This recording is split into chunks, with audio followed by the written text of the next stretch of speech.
Watch this step-by-step video guide to back up your website using Plesk.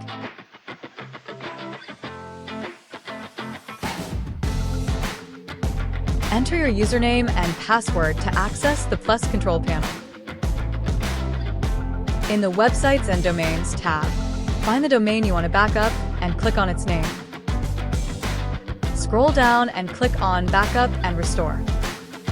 Click on the Backup button to generate a new backup. Once prompted, select your preferred backup type, full or selected objects.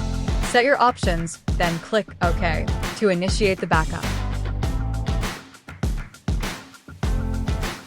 Plesk will now create a backup of your website. You can monitor the progress on the Backup Manager page. Once the process is complete, the newly created backup will appear in the list.